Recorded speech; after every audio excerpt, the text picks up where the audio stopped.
1 crores-కి అందులో సిఎఫ్ఎంఎస్ లెవెల్లో because of some updated మళ్ళీ ఇది చూడండి.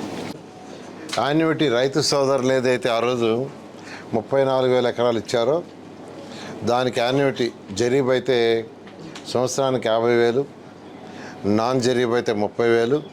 అదేవిధంగా ఎవ్రీ ఇయర్ పర్సంటేజ్ పెంచుకునే విధంగా వాళ్ళతో కమిట్మెంట్ అయ్యాం. అది 10 సంవత్సరాల పాటు. అయితే గత ప్రభుత్వం నిర్వాహం వల్ల వాళ్ళు చేసిన అనేక తప్పుల వల్ల యాక్చువల్గా ముఖ్యమంత్రి గారు దాన్ని కూడా యాక్చువల్గా ఎన్హాన్స్ చేశారు. అయితే మాకు యాన్యుటీ పడలేదని సోషల్ మీడియాలో అక్కడక్కడ చేస్తున్నారు. దానికి సంబంధించి డేటా ఏంటంటే మొత్తం యాక్చువల్గా ఈ రోజుకి 18,638 మంది 18,638 మంది ఫార్మర్స్ యొక్క అకౌంట్లో 18,638 మంది ఫార్మర్స్ యొక్క అకౌంట్ ఏం సార్ 167,29,471 రూపాయలు జమ అయిపోయింది. వేయటం కాదు, జమ అయిపోయింది. మొత్తం 18,638 మంది రైతుల అకౌంట్లలో 163,67,29,471 కోట్లు రైతుల అకౌంట్లో యాన్యుటీ జమ అయింది. అయితే ఒక 88 మంది రైతుల యొక్క బ్యాంక్ అకౌంట్స్ మనకు తెలీదు. అది డిఫాల్ట్ అని 53,76,136 రూపాయలు వెనక్కి వచ్చింది. అదేవిధంగా సిఎఫ్ఎంఎస్ యొక్క ఈ బ్యాంక్ అకౌంట్ రాంగ్ నెంబర్ అని ఇది ఐఎఫ్ఎస్సి కోడ్ రాంగ్ నెంబర్ అని ఒక 3,594 మందికి వెనక్కి వచ్చింది. అది 7,25,83,689. సో ఈ 3,549 ఫార్మర్సు తర్వాత ఈ 88 వాళ్ళది ఎందుకు వచ్చిందో డీటెయిల్గా కనుక్కోమని చెప్పాను. వాళ్ళు సిఆర్డి అధికారులు చేస్తున్నారు.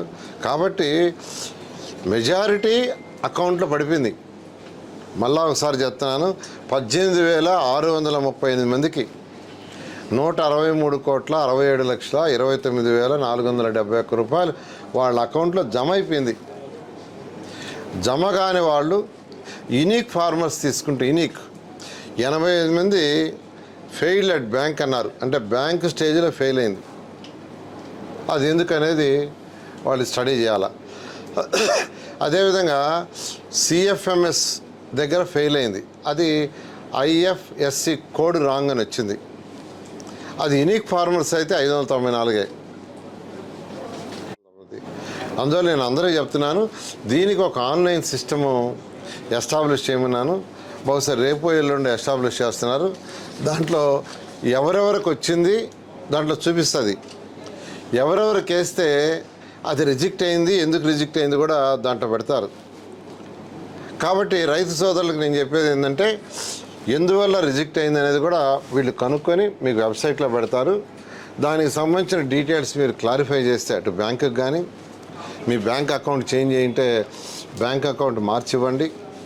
లేదా ఆ కోడ్ ఏదైతే చెప్పారో ఆ కోడ్ అట్టాడు ఏదైనా తప్పు కానీ మీరు ఎంటర్ చేస్తుంటే అవన్నీ కరెక్ట్ చేస్తే ఈ బ్యాలెన్స్ ఇవ్వాల్సిన యూనిక్ మెంబర్స్ 594 + 88 వాళ్ళకి వేయటం జరుగుతుంది.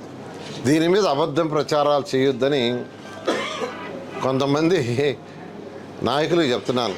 కొంతమంది పనిగట్టుకొని ప్రభుత్వానికి చెడ్డ పేరు తేవాలా, అమరావతి రాజధానిలో ఏం జరగటం లేదని చెప్పాలి, ఇక్కడ యాన్యుటీ వేయటం లేదని.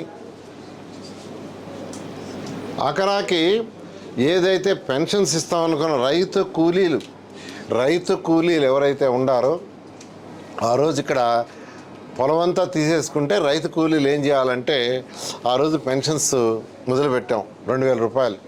తర్వాత ఇప్పుడు 5,000 ఇస్తున్నాం. అయితే వాళ్ళల్లో కొందరు స్కావెంజర్స్ స్వీపర్స్గా అమరావతి సెక్రటరియట్లో జాయిన్ అయ్యారు డిఫరెంట్ డిపార్ట్మెంట్స్లో. ఎందుకంటే ఇక్కడ సెక్రటరియట్లో చెప్పాం వీలైనంతకు ఇక్కడ పనిచేసే వాళ్ళని తీసుకోమని. వాళ్ళకి ఇచ్చేది ఎంత 10,000, 11,000, 12,000. సార్ మాకు 5,000 పెన్షన్ పోతుంది సార్ దీనివల్లని ఈ మధ్య వాళ్ళు నా దగ్గరికి రావడం జరిగింది. వస్తే నేను వెంటనే ముఖ్యమంత్రి గారి దృష్టికి తీసుకుపోయా. లాస్ట్ బిఫోర్ క్యాబినెట్లో అది పెట్టి కూడా అప్రూవ్ చేసాం. ఎవరైతే రైతు కూలీలు ఉండి వాళ్ళు స్కావెంజర్స్ స్వీపర్స్గా జాయిన్ అయ్యి ఆ తక్కువ జీతం తీసుకుంటున్నారో వాళ్ళకి గత ప్రభుత్వం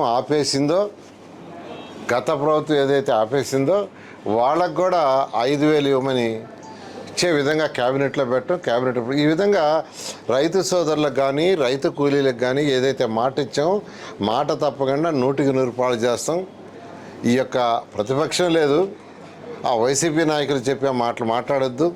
నిన్నేదో ఒక మా నాయకుడు అన్నాడు, ఏదో చేపల చెరువులు పట్టుకోవాలో చేపలు చేరి. నిజంగా అసలు కామన్ సెన్స్ ఉందండి.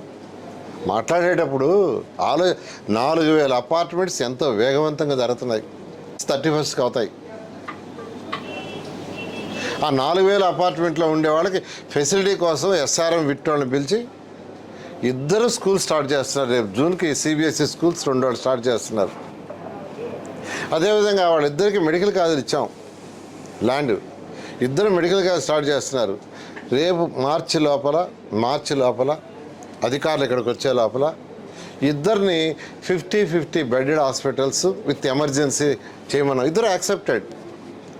ఇలా అమరావతి రైతుల కోసం మేము ఏదైతే మాట ఇచ్చామో ఈ ఏరియా మొత్తం డెవలప్ అవ్వాలని, వాళ్ళ యొక్క భూములు పెరగాలని ఆ ఉద్దేశంతోనే మా ముఖ్యమంత్రి గారు వర్క్ చేస్తున్నారు. ఏది చేసినా ఆయన దూరదృష్టి ఆలోచిస్తాడు. ఎయిర్పోర్ట్ కానీ, లేదా ఇంటర్నేషనల్ స్పోర్ట్స్ సిటీ కానీ, లేదా స్మార్ట్ ఇండస్ట్రీస్ కానీ లాంగ్ రన్ ఆలోచిస్తాడు. ఏదైతే రైతులకి మేము మాట చెప్పామో 100% ఖచ్చితంగా చేస్తాం. ఈ 3 సంవత్సరాలు పూర్తి చేయడం జరుగుతుంది.